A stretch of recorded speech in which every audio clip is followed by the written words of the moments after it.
과학의 달인 4월을 맞아 과학계 주요 인사들과 깊이 있는 이야기를 나눠보는 시간을 마련했습니다. 이제 다음 달이면 새 정부가 들어서면서 과학을 관장하는 과학기술정보통신부도 새로운 시대를 맞게 될 텐데요. 네, 그래서 이 자리에 임혜숙 과학기술정보통신부 장관을 모시고 현 정부가 추진해왔던 과학계 사업을 정리하고 또 차기 정부가 계승, 발전시켜야 할 과제는 무엇인지 알아보겠습니다. 장관님 어서 오십시오. 안녕하십니까. 네. 반갑습니다. 네, 나와주셔서 고맙습니다. 네. 자, 지난해 5월 장관으로 취임하셨잖아요. 이제 곧 1년이 되는데 본격적인 질문에 앞서서 지난 1년간의 소회 짧게 들려주시죠. 네, 먼저 보람 있었던 부분을 말씀을 드리면은요. 네. 여러 가지 어려움이 있었지만 기업의 기업인들을 만나고 또 연구자, 벤처, 소상공인 등 다양한 분들을 만나면서 그분들이 어떤 도움이 필요한지, 어떤 정책적 지원이 필요한지를 알아보고 가능한 우리가 할 수 있는 역할을 하도록 노력한 부분이 굉장히 보람이 있고요. 예. 지금도 이미 성과가 나오고 있지만 앞으로도 많은 성과가 이어질 것이다라고 생각합니다. 네. 그리고 개인적인 소회도 잠깐 말씀을 드리면 네. 첫 여성 장관으로서 그러니까 눈 덮인 하얀 들판을 걸어가는 그런 심정으로 일을 해왔습니다. 예. 제가 잘 걸어가야 제 발자국을 보고 이정표 삼아서 걸어올 후배들이 또한 잘 걸을 수 있을 거다라고 생각하고 열심히 일하고 있습니다. 네. 예. 그간의 성과의 보람과 또 앞으로의 기대를 함께 밝혀주셨는데요.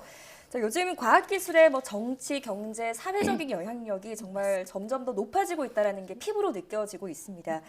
과학에 대한 국민들의 관심과 또 사회적인 어떤 위상들이 높아지고 있는 게 네. 어떤 점 때문에 그렇다고 보십니까? 네, 두 가지 측면에서 말씀을 드릴 수 있을 것 같습니다.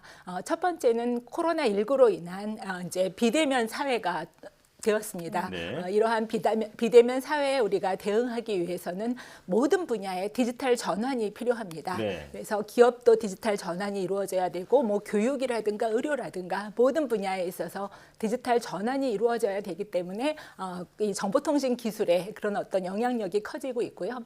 두 번째로는 이제 국제적 정세랑 관련이 있는데요. 잘 아시다시피 미국과 중국을 포함한 주요 국가들이 이 기술 협력을 각각 강화하는 추세이고 네. 또한 각자 자신들이 강점을 갖고 있는 기술을 지렛대 삼아서 다른 나라와의 협력이나 협상에 임하는 그런 경우를 볼 수 있습니다. 우리나라도 현재 반도체라든가 배터리 정도는 세계적인 기술력을 갖고 있습니다만 예. 더 많은 그 분야에서 우리가 선도적인 기술을 확보해서 앞으로 국가 간의 협력이나 협상의 지렛대로 삼을 수 있어야 된다라고 생각이 듭니다. 예. 네. 코로나로 인한 디지털 대전환 시대 그리고 또 미중 기술 패권 경쟁으로 인한 이 과학에 대한 관심이 올라가는 맞습니다. 이 부분을 지금 네. 말씀을 해주셨는데요. 자, 앞으로의 과학 기술을 이야기할 때 빼놓을 수 없는 분야가 바로 우주 기술이잖아요. 네. 자, 이제 우주 개발 분야의 그간의 성과 그리고 앞으로의 계획에 대해서도 말씀해 주시죠. 네, 작년 10월에 온 국민의 격려와 응원 속에 우리 누리호가 이제 하늘로 올라갔습니다. 네. 마지막 단계에서 성공하지 못했지만 그래도 상당한 우리의 그 기술력으로 그렇게 그 단계까지 갈 수 있었다라는 그러한 의의가 있는 것 같고요. 이번 6월에 2차 누리호를 발사하게 됩니다. 이번 발사에 성공하게 되면 우리가 세계 7대 우주 강국으로서의 반열에 올라서게 되는 것이고요. 네. 그리고 이외에도 우리는 현재 여러 가지 우주 개발을 위한 노력들을 하고 있습니다. 구체적인 예를 말씀을 드리면 네. 8월에 이제 달 궤도선이 발사가 될 예정입니다. 네. 그리고 또한 한국형 위성 항법 시스템인 KPS도 지금 현재 개발을 시작을 했고요.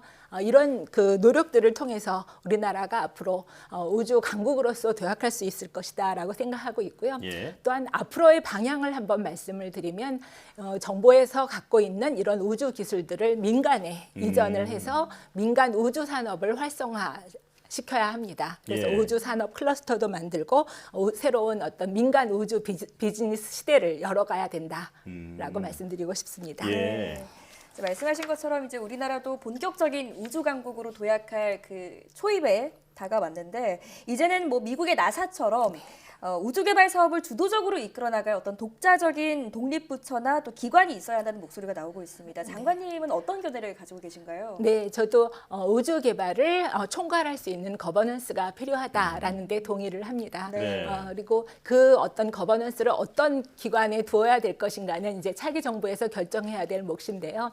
우주 개발은 전문성과 연속성이 매우 중요합니다. 예. 그동안 과기정통부가 중심이 돼서 우리나라의 우주 개발을 이끌어 왔었고요. 또한 민간의 협력을 잘 이끌어 왔습니다. 네. 또한 우주 산업은 이 항공이나 우주뿐만 아니라 뭐 전자, 컴퓨터, 정보, 재료, 화공 온갖 그런 그 기술이 함께 어우러져야 되는 그러한 산업입니다. 네. 그래서 민간의 이런 산업을 지원하고 있는 민간의 연구 개발을 지원하고 있는 과기정통부가 앞으로도 우주 개발의 어떤 주도적인 역할을 할 수 있으면 좋겠고요.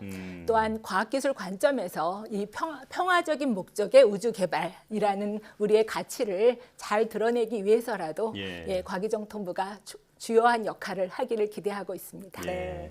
전문성과 연속성이 중요한 우주 개발 탐사 분야를 이제 고려해 봤을 때 과기부가 계속해서 주도를 하는 게 적절하다라는 견해를 말씀을 해 주셨는데요. 자, 우주 개발 같은 이런 거대 과학도 이제 기초가 없으면 불가능한 일 아니겠습니까? 네. 자, 그간 기초 연구 분야 육성에도 많은 노력을 기울여 오셨는데 그간의 성과 또 어떤 게 있을까요? 네, 가장 큰 성과로는 기초 연구에 투자하는 예산이 2017년 대비 2배로 성장하는 그러한 그 결과가 있었습니다. 네. 이러한 기초 연구의 성과는 앞으로 이제 지속적으로 나올 것이다라고 생각하고 있고요. 또한 연구자들이 자신들이 원하는 자신들이 주제를 선정해서 자신들의 열정을 불러일으킬 수 있는 그러한 연구를 할 수 있도록 지원하고 있고요. 그러한 네. 과제 수가 10,000개 이상 증가하였습니다. 그리고 또한 저희가 또한 강점으로 생각하고 있는 부분이 젊은 연구자, 신진 연구자들이 그분들이 하고 싶은 연구를 할 수 있도록 열심히 지원을 하고 있습니다. 네. 그래서 현재 신진 연구자의 그 연구비 수혜율이 한 80% 정도에 이르고 있고요. 예. 또한 박사를 막 받아서 앞으로 연구 열정을 많이 불태우고 있는 그런 그 포스트 닥터들을 위해서는 세종 펠로우십이라는 그러한 과제를 지원하고 있습니다. 예. 그 과제를 통해서 안정적으로 인건비를 보장하고 또 연구실을 이동한다거나 또 어린 자녀를 기르는 데 있어서 어려움이 없도록 현재 예. 지원해 가고 있습니다. 네. 우리나라 과학기술 개발을 위한 어떤 투자나 또 정책 설립 이런 전반적인 지원을 지금 하고 계신다는 말씀이신데요. 네. 자, 정부가 앞으로 바뀌어도 지금 과기정통부를 중심으로 앞으로 계속 이제 진행되어야 할 과제들이 많지 않습니까? 그 새 정부에 꼭 당부하고 싶은 말이나 혹은 과학 관련 사업이나 정책이 있다면요. 네, 세 가지 정책은 꼭 연속적으로 추진해 주기를 부탁드리고 네. 싶습니다. 네. 첫 번째는 디지털 뉴딜인데요. 잘 아시다시피 우리가 코로나19에 대응하여 디지털 뉴딜 사업을 시작하였고 그 디지털 뉴딜을 통해서 경제 위기도 극복하고 그다음에 사회 전 분야의 디지털 전환을 이루는 효과를 얻었습니다. 네. 그리고 데이터 그리고 AI 그리고 네트워크로 이어지는 그런 그 DNA 사업을 통해서 많은 기업이 디지털로 전환과 더불어 기술력을 향상시키고 또한 뭐 AI 공급 기업, 데이터 공급 기업 등 새로운 기업들이 많이 생겨났습니다. 이러한 정책은 앞으로도 연속적으로 추진되면 좋겠고요. 예. 특별히 제가 지난 3월에 MWC에 참석을 해서 그 세계적으로 지금 많은 분들이 모여서 어떤 토론하는 곳에서 기조연설을 진행을 네. 했었는데요. 그때 디지털 뉴딜과 우리나라의 5G 생태계를 소개를 했었습니다. 네. 그때 많은 그 외국 관계자들이 주목을 하였고 굉장히 많은 부러움을 받았습니다. 아, 예. 자부심을 느낄 수 있었습니다. 그리고 두 번째는 앞서 말씀드린 미중 기술 패권 전쟁에 있어서 우리가 대응해 나가야 되는데요. 이를 위해서 10대 필수 전략 기술을 저희가 선정한 바 있습니다. 네. 앞으로 이 10대 필수 전략 기술이 잘 육성될 수 있도록 차기 정부에서도 이어가 주기를 부탁을 드리고요. 그리고 세 번째로는 앞서 말씀드린 기초과학입니다. 기초과학은 지속적으로 오랜 기다림 끝에 성과를 거두거든요. 그러니까 앞으로도 기초과학에 많은 그런 관심과 투자를 부탁드립니다. 예. 네. 디지털 뉴딜 정책 그리고 이 기술 안보 관점에서 이 필수 전략 기술에 대한 그 계속해서 연속적인 투자, 네. 그리고 기초 과학 분야의 투자를 대폭 확대해 달라. 네. 이 부분을 계속해서 이어가기를 당부를 해주셨습니다. 네. 자, 그런가 하면 지금 이제 과학기술력이 곧 국가 경쟁력이라고 볼 수 있을 텐데 네. 우리 청소년들은 여전히 이 과학기술을 조금 어렵고 차가운 학문이라고 생각하는 것 같습니다. 이 장래 희망의 과학자를 적는 어린이도 많이 줄었다고 하죠. 이 장관님께서 청소년이 어떻게 하면 과학과 좀 친해질 수 있을지 몇 가지 말씀해 주시죠. 네, 저의 경험으로는 우리 청소년들이 호기심을 불러일으키고 또한 궁금증을 불러일으킬 수 있도록 많이 유도를 하는 것이 필요한 것 같습니다. 네. 어떤 사물을 보고서 거기에 대한 호기심이 생기고 그 이유를 파악하려고 노력하다가 어떤 형태로든 자기만의 솔루션, 자기만의 답을 찾았을 때 느끼는 성취감 이런 것들을 경험하면서 앞으로 이 분야에서 좀 더 해봐야 되겠다라는 그런 동기가 부여가 되거든요. 예. 그래서 그렇게 할 수 있도록 주변에서 많이 독려해 주시고 격려해 주시면 좋을 것 같고요. 앞으로도 더 많은 우수한 인재들이 과학과 공학계에 진출해서 우리나라의 미래를 책임져 주기를 바라는 마음입니다. 네. 자, 그리고 이제 이번 달 4월이 바로 과학의 달이잖아요. 온 가족이 과학을 함께 즐길 수 있는 방법이 있다면 이 네. 장관님께서 직접 소개해 주시죠. 네, 그러겠습니다. 먼저 국립과학관에서는 무료 개관을 하고 네. 있습니다. 네. 과학의 달을 맞아서 무료 개관을 하고 또 여러 개의 그 과학 체험 프로그램 등을 운영할 예정입니다. 예. 꼭 많이 참여해 주시기를 부탁을 드리고요. 네. 또 어린이들을 위해서는 어린이 전용 과학관이 개관을 했습니다. 예. 그리고 또한 어린이 체험 프로그램들도 많이 제공을 하고 있으니 많이 활용해 주시면 감사하겠습니다. 그리고 4월 14일부터는 온라인 과학 축제인 봄날의 과학 산책이라는 게 있는데요. 네. 그거를 과학문화 포털인 사이언스 올에서 운영합니다. 많이 방문해 주시면 감사하겠습니다. 여기서는 과학 교양 콘텐츠 그리고 과학 영화, 북토크, 그다음에 과학 융합 공연까지 아주 100여 개의 다양한 콘텐츠를 제공할 예정입니다. 많은 체험 부탁드리고요.